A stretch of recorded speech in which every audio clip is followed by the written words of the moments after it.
وہاں سے مصر آئے، مصر سے فلسطین آئے، اور فلسطین سے آ کر کے کعبہ آباد فرمایا۔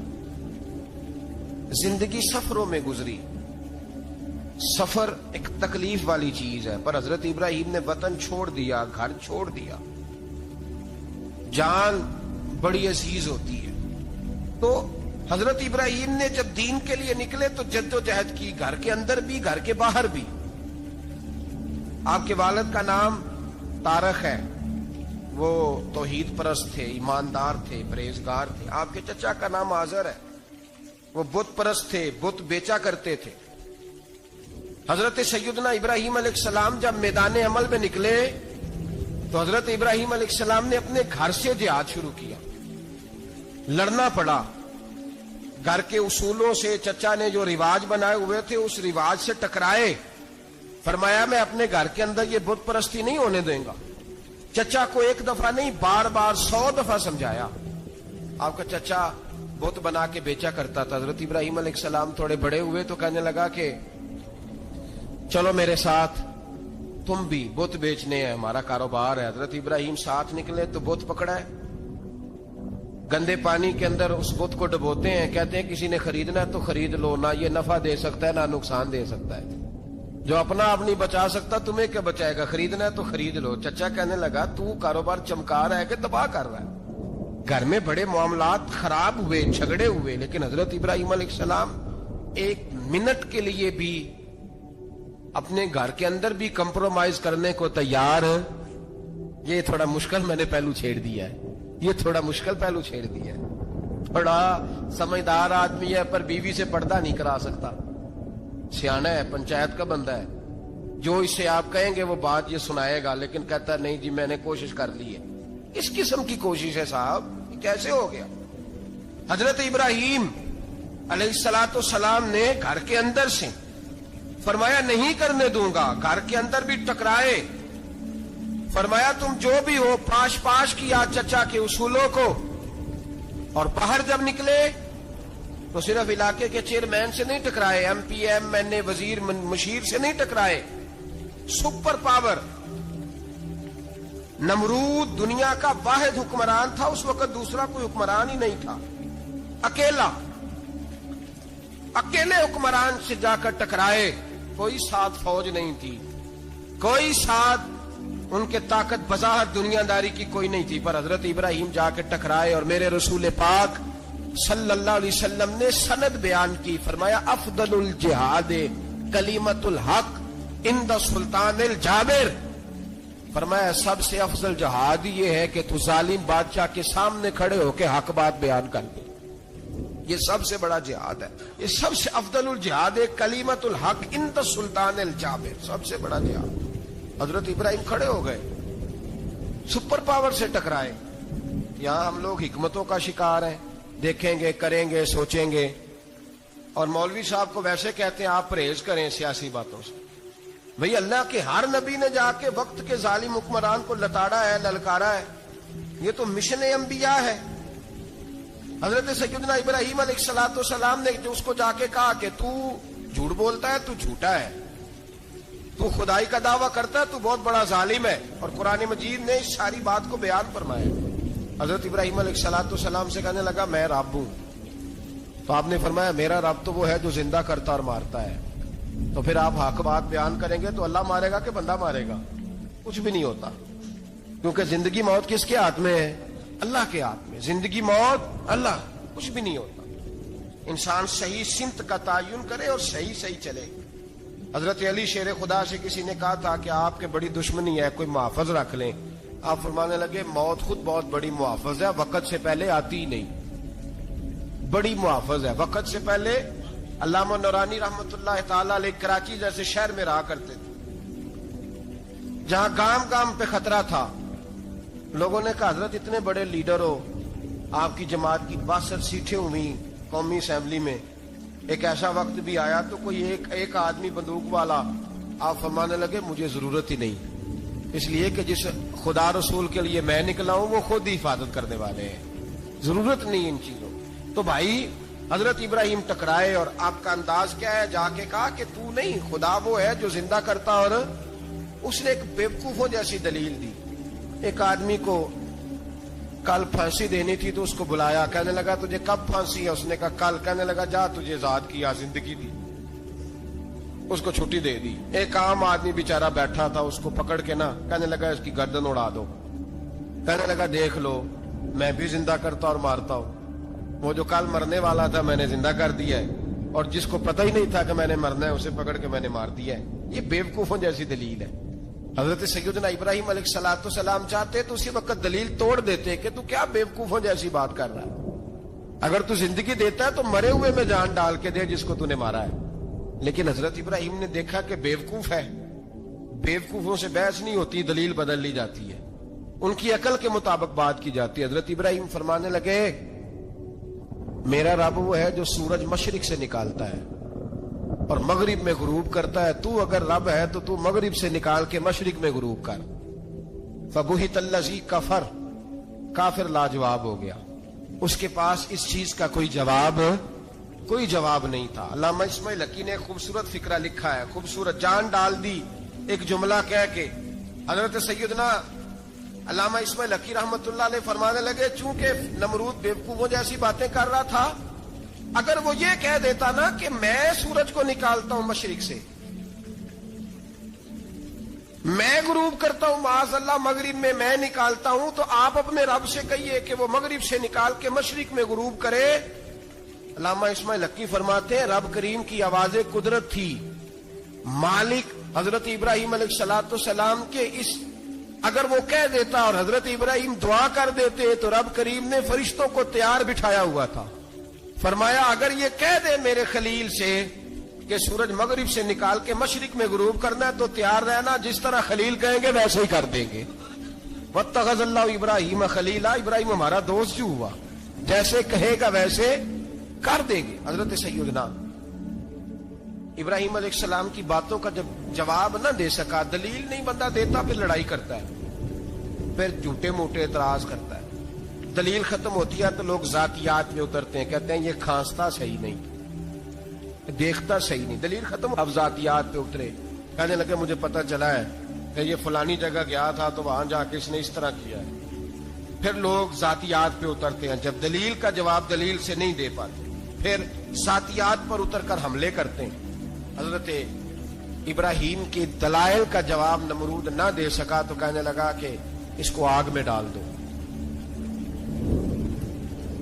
قوم گئی ہوئی تھی ساری, آپ نے بات سنی ہوئی ہے, میں نے صرف اشارہ دینا ہے, میلے پہ. تو حضرت سیدنا ابراہیم علیہ السلام نے سارے بت توڑ دیے, کلاڑا بڑے بت کی گردن پہ رکھا. واپس آئے, کہنے لگے بت کس نے توڑے ہیں؟ تو فرمایا اس سے پوچھ لو جس کی گردن پہ کلاڑا ہے. کہنے لگے یہ تو بول ہی نہیں سکتا. تو فرمانے لگے بڑے بیوقوف ہو جو بولتا ہی نہیں, سنتا ہی نہیں, اپنا آپ نہیں بچا سکتا, اس کی پوجا کرتے ہو. کہنے لگے پکڑو, دلیلیں ختم ہو گئی, اس کو آگ میں ڈالو. بہت بڑی حویلی 45 فٹ مربع پہ مشتمل ایک حویلی بنائی گئی اور 45 فٹ اونچی. مختلف روایات, علامہ اسماعیل حقی کہتے ہیں کہ 3 مہینے تک نمرود نے کہا کہ اس کے اندر لکڑیاں ڈالو. لوگ پوچھنے لگے کتنی دنیا جلانی ہے؟ کہنے لگا بندہ تو ایک جلانا ہے, پر بندہ بڑا تگڑا ہے, ایک بندہ. 3 مہینے لکڑیاں ڈالی گئیں. اور لوگوں کی جو تہمات ہوتی ہیں نا وہ بڑی عجیب ہوتی ہیں. تہمات میں نے بڑی تفصیل سے رمضان المبارک میں گفتگو کی تھی. بدشگونی, تہمات لوگ لیتے ہیں. اس وقت بھی لوگ تہمات کا شکار ہو گئے. عقیدہ بگڑ جاتا ہے تو وہ عجیب و غریب باتیں کرنے لگتا ہے. تہمات کا شکار ہو گئے. بیبیاں نظر مانتی, میں بیمار ہوں, اگر صحیح ہو گئی تو اتنے من لکڑی دوں گی حضرت ابراہیم کی آگ جلانے کے لیے. ایک عورت لے کے جا رہی ہے لکڑیاں. ایک نیک دل آدمی نے اس سے پوچھا کہاں جا رہی ہو؟ کہنے لگی میں نے منت مانی تھی تو حضرت ابراہیم علیہ الصلوۃ والسلام کو معاذ اللہ جلانے کے لیے لکڑیاں لے کے جا رہی ہوں. تو وہ رب کریم کے بندے کہنے لگے تو ڈھونڈتی رہے گی, تجھے وہ جگہ ملے گی نہیں. وہ بی بی کئی مہینے گھومتی رہی, جگہ ہی نہیں ملی جہاں لکڑیاں ڈالنی, ماری گئی. تو ہمات کا شکار ہوئے بہت سارے لوگ. تو ہمات کا بھائی, تو ہمات دین کے اندر منع ہے. تو ہمات دین میں کوئی نظر ماننا, کوئی کسی بزرگ کے مزار پہ جا کے سالے ثواب کے لیے کوئی چیز ماننا, یہ تو درست ہوا. لیکن غیر شرعی نظریں مان لینا کہ میں آگ کے گرد چکر لگاؤں گا، میں جناب وہاں جا کے یہ والا تماشا کروں گا، میں دھاگا باندھوں گا، میں رسا کاٹوں گا، میں وہاں گندے ہو سے پانی پیوں گا، ان کی شریعت اجازت؟ یہ توہمات ہیں، بدشگونی ہے، دین میں ان کی کوئی گنجائش؟ آپ نظر ماننے سے پہلے بھی کسی عالم سے رابطہ کریں کہ میں منت مانگنے لگا ہوں تو کیسے ماننی چاہیے کا طریقہ پوچھیں، ایسے ہی غلط چیز کی منت تھوڑی مان لی جائے گی۔ بہرحال آمدام برسر مطلب حضرت ابراہیم کے لیے آگ جلائی گئی، 45 فٹ اونچی آگ ہے، پرندہ بھی اوپر سے گزرتا ہے تو نیچے گر جاتا ہے جل کے، اتنے دن لگا کے آگ جلائی گئی۔ اب حضرت ابراہیم کو جلایا جانے لگا ہے۔ یہاں تو موجیں ہیں نا، جو کسی ادارے کا سربراہ ہے اس کے لیے موج ہے، کسی جگہ آفیسر بن گیا تو موج ہے، پیر صاحب کے لیے موج ہے، علامہ صاحب کے لیے موج ہے، خطیب صاحب کے لیے موج ہے۔ جلنا کس کو پڑتا ہے؟ وہ علی کوئی نہیں رہا اللہ ماشاءاللہ، وہ لوگ گزر گئے جو تکلیفیں سہ کے کام کرتے تھے، گزر گیا زمانہ۔ حضرت سیدنا ابراہیم علیہ السلام کو جلایا جانے لگا ہے تو اب اتنی بڑی آگ ہے تو ڈالیں کیسے؟ شیطان نے تجویز دی کہ منجنیق بناؤ، منجنیق، بڑے بڑے بانس باندھ کے ان کے نیچے رسا باندھو۔ وہ جس طرح جھولنے کے لیے جھولا بنایا جاتا ہے، اس طرح ایک منجنیق پرانے زمانے میں اس میں پتھر رکھ کے پھینکے جاتے تھے دشمنوں پہ، وہ منجنیق بنائی گئی کہ دور سے حضرت ابراہیم کو پھینکیں گے۔ ہاتھ حضرت ابراہیم کے باندھ دیے، پاؤں مبارک باندھ دیے، پوری زمین پہ ایک نام لینے والا خدا کا، اور اس کو آج رسیوں میں جکڑا ہوا ہے۔ جب پھینکا جانے لگا نا آگ میں تو حوریں رونے لگی، فرشتے تڑپنے لگے، اے اللہ یہ کیا ہونے لگا ہے؟ ایک تیرا خلیل اور وہ بھی آگ میں۔ فرمایا جاؤ جا کے اس سے کہو اگر تمہاری مدد لیتا ہے تو اسے بچاؤ۔ ہوا کا فرشتہ آیا، کہا ابراہیم اگر تو کہے، او بھائی ان چیزوں کو کہانی سمجھ کے نہ سنا کریں، یہ داستان نہیں، یہ وہ طریقے ہیں جو ہمارے رسول نے ہمیں اپنانے کا حکم ارشاد فرمایا ہے، جو عقیدے، یہ وہ نظریات ہیں جو ہمیں اوڑھنے کو کہا گیا۔ اپنے رب کریم کی رضا پہ راضی رہنے کے یہ وہ خوبصورت مواقع ہیں صوفیاء نے جن کو بنا کر سمجھا کر ہم تک پہنچایا ہے۔ یہ ہے اہل طریقت کی باتیں، وہ کہتے ہیں یار جس حال میں رکھے راضی رہنا ہے۔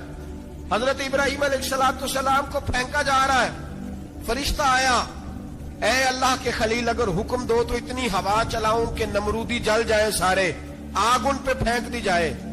آپ نے فرمایا تو جا، تجھ سے مجھے کوئی کام نہیں۔ تھوڑی دیر کے بعد پانی کا فرشتہ آیا، کہا حضور اتنی بارش برساؤں گا کہ آگ بجھ جائے گی۔ فرمایا تو جا، تجھ سے کوئی کام نہیں۔ اب جب منجنیق میں رکھ دیے گئے، آگ میں جانے کا لمحہ ہے، تیاری ہے، حضرت جبریل امین حاضر خدمت ہوئے، کہا ابراہیم کوئی حاجت؟ فرمایا تجھ سے کوئی نہیں۔ کہا چلو مجھ سے نہیں تو رب کریم سے ہی بات کر لو، مجھے پتا ہے میں چھوٹا ہوں، آپ مجھ سے مدد کیوں لوگے، رب کریم سے ہی بات کر لیں۔ تو حضرت ابراہیم کہنے لگے جبریل یہ بتا، رب کو نہیں پتا اس کا خلیل کس حال میں ہے، اسے نہیں پتا میں کس حال میں ہوں، میرے ہاتھ بندھے ہیں، پیر بندھے ہیں آگ میں، اسے نہیں پتا۔ بتایا تو اسے جاتا ہے جسے خبر نہ ہو، تو اگر اسے پتا ہے، اگر وہ جلانے پہ راضی ہے تو میں بھی جلنے کو تیار ہوں، میں تیار ہوں، میں تیار ہوں، اسے کہو ٹھیک ہے۔ حضرت سیدنا ابراہیم علیہ السلام کو منجنیق میں ڈال کے جو پھینکا آگ میں، یا نار کونی بردم و سلاما علی ابراہیم، اللہ نے فرمایا اے آگ میرے ابراہیم پہ ٹھنڈی بھی ہو جا اور سلامتی والی بھی ہو جا۔ حضرت ابراہیم کو دو فرشتوں نے بٹھا دیا زمین پہ، پھول کھلے ہیں، کونپلیں مہک رہی ہیں، کلیاں خوشبو دے رہی ہیں۔ حضرت ابراہیم نے سر سجدے میں رکھ دیا، سبحان اللہ والحمد للہ ولا الہ الا اللہ واللہ اکبر۔ حضرت ابراہیم اللہ کی تسبیح پڑھنے لگے، رب کریم کا شکر بجا لانے لگے۔ نکلے وہاں سے، کچھ دن گزر گئے، نکلے، حکم ہو گیا ابراہیم علاقہ چھوڑ دو۔ حضرت ابراہیم علیہ السلام وہاں سے نکل کے مصر آئے، چچا کے پاس ٹھہرے، انہوں نے اپنی بیٹی جناب سارہ کا نکاح کر دیا۔ کچھ آگے بڑھے تو ایک ظالم بادشاہ سے ٹکرائے، اس نے ایک شہزادی، ایک بادشاہ کی بیٹی قید کی ہوئی تھی، جناب ہاجرہ نام تھا، ان کو قید سے چھڑا کے ساتھ لائے۔ حضرت لوط علیہ السلام بھی ساتھ، یہ 4 لوگوں کا قافلہ چلا، فلسطین میں جا کے پڑاؤ ڈالا، گھر بار چھوڑا، تبلیغ شروع ہوئی۔